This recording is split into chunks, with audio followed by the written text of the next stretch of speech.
የእንዳልክ ቤተሰቦች እንዳልክ ተሽሎኛል እመጣለሁ ብሏል ብዬ ትናንት ሰርችላችሁ ነበር። ቪዲዮውን እስኪ አምጩ እያላችሁ ነበረ። በነገራችን ላይ እሱ ጽሁፍ ጽፎ ነው የለጠፈው እንጂ ቪዲዮ ወይንም ፎቶ አይደለም እንትን ያለው ማለት ነው። ያው ለቤተሰቦቹ ሰላም እንደሆነ ለማሳወቅ ነው ማለት ነው ውዶቼ።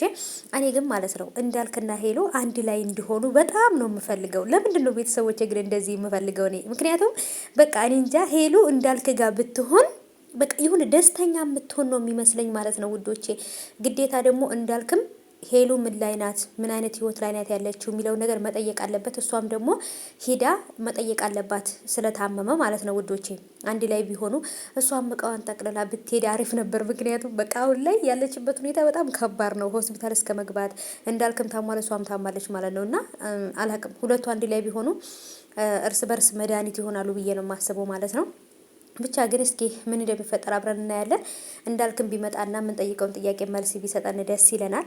እንግዲህ ሄሉም ተሽሏት ከዚህ ካለችበት ስትረስና መጥፎ ስሜት ውስጥ ወጥታ በሰላም ትመለሳለች፣ ወደ ቻናሏ ትመጣለች ብዬ ተስፋ አደርጋለሁ። አሁን ላይ በጣም ነው ልቧ ስብርብር ያለ እውነት ለመናገር ሄሉ እንዳልክን ሂዳ መጠየቅ አለባት።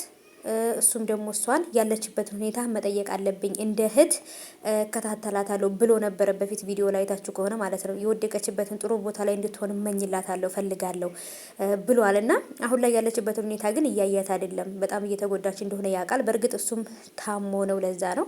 እስቲ እንግዲህ ምናየው ይሆናል ምን እንደሚፈጠር ማለት ነው ውዶቼ። ብቻ ግን ከባድ ነው።